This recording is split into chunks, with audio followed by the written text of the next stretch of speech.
How does somebody get in the CIA? So there's a lot of different ways to get into CIA, but at the end of the day, what it really boils down to is somebody has to see a need for what you bring to the table. Yeah. So if you think about it, like War on Terror came around, and all of a sudden there was a need for younger, dark-skinned, ethnically diverse men and women. Yeah. Prior to that, it was Cold War era. What you need was middle-aged and older Caucasian Ivy League graduates. Whatever the next conflict is going to be, knock, knock, China, you're going to see that there's going to be a recruitment effort that goes in the direction of people who are ethnically diverse, that lean of an Asian ethnicity. CIA really doesn't look for special people. It looks for normal people that have character traits that can be made into Let's talk something about great. those character traits. We were talking back there, because I was like, well, it's profiling, right? Because I'm assuming they're looking for a certain type of personality that they can maybe, that personality they can mold into what they want, that identity, but they're not looking for other identities. So how do they get like a field officer like you that's going to have a different identity or personality compared to the data analyst? Break that down for everybody. Yeah, absolutely. So CIA is a big community of many different disciplines. You've got, we were just talking about it, we've got cartographers that handle maps, analysts, linguists, you've got logisticians, you've got tech ops operators, you've got the people who build hidden boxes or hidden compartments in tables that sit in ambassadors' offices. And then of course you have field operators who take secrets, field operators who do surveillance, field operators who are paramilitary. So you can start to see that there's many different types of skill sets. Sure. Every skill set has a profile that they recruit for. And then in each of those profiles, they're looking for many different traits. Paramilitary, you want people that have a high pain tolerance. Linguists, you want somebody who can handle a great deal of workload. You like some are introverts, some are extroverts. But one of the things that everybody has to have is something that we call moral flexibility. Tell us about that. What does that mean? So moral flexibility, there's ethics and there's morals in life. Ethics are what some outside organization pushes upon you. The ethics of being a doctor, the ethics of being an attorney, the ethics of being a nurse, right? And you have to follow the ethical code that was put in place by outside letter of powers. the law. There's no black and white. Correct. Okay. But then you've got morals. Morals are what we impose on ourselves. And for the most part, we let our morals evolve over time, but not very much from what we're programmed or conditioned to believe when we're kids. So what CIA is really looking for in all of the profiles is somebody who's willing to take those morals, those internal guidelines, and break them, forget them, push them aside. Bend them a little bit.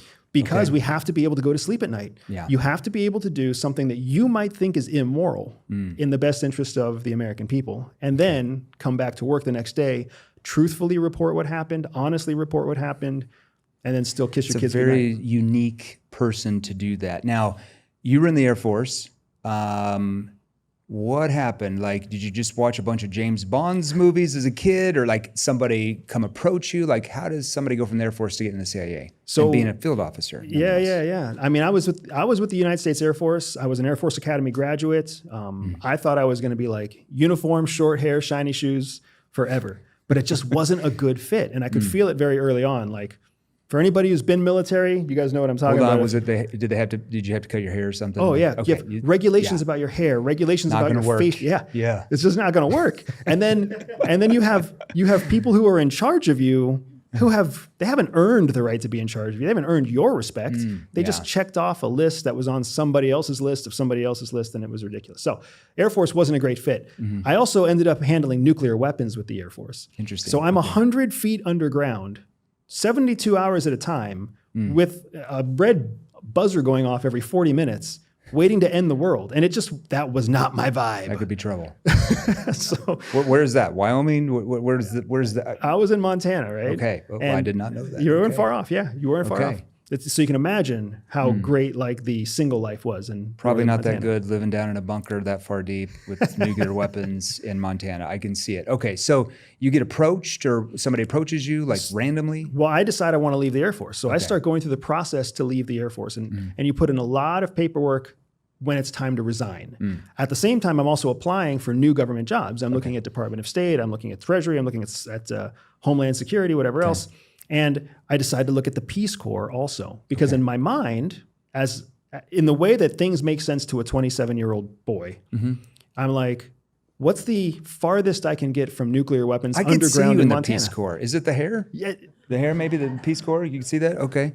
I was like, what's the see that. farthest from that? And it's the Peace Corps. And then, of course, I start having these fantasies of like, oh, I'm going to save little Nigerian children. I'm going to create microfinance in sub-Saharan Africa. Okay, And I'm going to meet like, beautiful women who with hairy legs who just want to bang it out in the desert. Like that's what was motivating me. Sure, yeah. And in that process, a little screen pops up. As I'm applying for the Peace Corps, a screen pops up. And it says, we ask that you put your application on hold for 72 hours. We think that there are other opportunities for you in government that you might be interested in.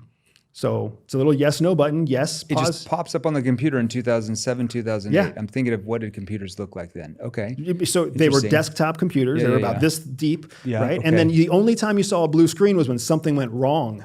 Remember Okay. the blue screen of death? Yeah, okay, yeah. So, Oh my God. so this thing pops up and it's two buttons, and I'm like, okay, yes, I'll pause my application and wait for something better to come along. I'm not an idiot. Yeah. And then no shit, 24 hours later, I get a phone call from 703 area code. Okay. A woman on the other line. CIA believes that all people are born with a spy secret superpower. For some people, that means they can win deals. For others, they can spot liars. Some can even seduce lovers. I built a free 3-minute test to help reveal to you exactly what your secret hidden superpower is. All you have to do is click on the link in the description below, take the test, and start using your spy superpower to stay ahead of 99% of people. That says, are you Andrew Bustamante? Were you applying for the Peace Corps? Okay. We think that we have an opportunity for you in Washington, D.C. And she flies you there from Montana? Yeah, no shit. Interesting. And so did you really know what it was for? No idea. She Okay. told me that it was a national security position, and that if I was interested, they would overnight me a hotel reservation, a car rental reservation, and then instructions on where to go next. Unlikely a 27-year-old man is going to turn that down. Exactly, but it's also one of those things where I'm thinking in my head, this is some kind of fucking scam. Oh, All that I have to do is wait for this overnight not to show up. But then the overnight package did show up. And I went to the airport and I was like, this ticket's not going to work. And the ticket worked. And every step of the way, God. I'm like, I can't believe this is happening. I can't believe it. That And then triggered before a I lot know of it, curiosity, man. dude, I walk into this beige office in a beige building on a beige office building complex. And I'm sitting across from some lady who's telling me that I would be a good fit for CIA. What, do they just read your profile randomly and then they reach out? Is that how Because they do that? everything about me was already recorded because I was military. Okay, They knew yeah. my grades, they knew my health status, they knew my family background, they knew everything I had done wrong, everything I had done right. They knew me inside and out from my military You record. fit the... So all they needed was for me to say, yes, I'll start lying to my family so that I can move on to love the that. next round of interviews. I love that. Okay, so you got this book, this new book, Shadow Cell, and you're talking, in the book, you talk about a real like covert mission with your spouse, which Correct. I understand she was in the CIA as well. Yes. That's now declassified. Obviously, you wrote the book. Tell us, I haven't read the book yet, so how did that happen with your spouse? Why do they let a husband and wife do that together? It's So- like Mr. and Miss Smith vibes, you know? It is. It's You funny. seen that show, Mr. and Miss Smith? Yeah, yeah. So the book is Shadow Cell, and anybody listening to my voice right now, you don't want to miss this book because 3 years ago, CIA reviewed the manuscript and told us that the entire book was classified. From beginning to end, it's a classified document. It'll never be published. It'll never see the light of day. Now, my wife and I knew how hard we had worked to create a book Sure. that was more transparent than any CIA spy memoir ever, but also did not contain anything that would qualify as classified Okay. documentation. Yeah. So for 3 years, we've been wrestling with them. Since 2021, the manuscript has been done, but we've been fighting with CIA to get this thing released. Okay. It wasn't until last year that my wife finally got fed up with the kind of government bureaucracy way of doing things. And she engaged an attorney and she found out that because of the story itself, we were entitled to a first right amendment that would allow us to publish the book with or without CIA's permission. Interesting. Okay. So we threatened CIA with a First Amendment lawsuit. And as soon as they reviewed the case, they were like, you can release the book. It's not that big of a deal, yeah, once they saw So it. the long story short there, to answer your question, I made it the short story long, I guess is what I actually did. But I met my wife on the first day of CIA. Okay. And then in the book, it kind of details how we got married, yes. We fell in love, yes, and all that stuff is there.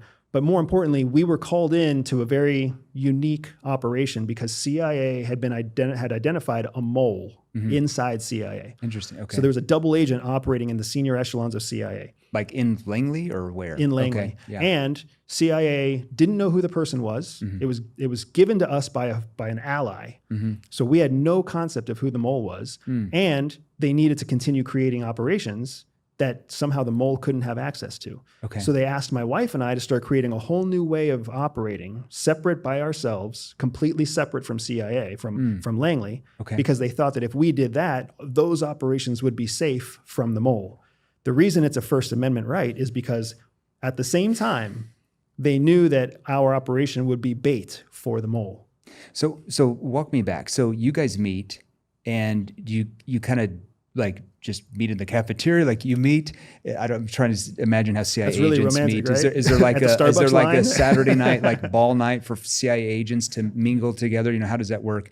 That could be interesting. But like you guys meet, you date for a while, like but separately. You're having these covert missions separately. Like how does that work? And then all of a sudden you get married, and now you're still doing missions separately, but nobody knows what you really do.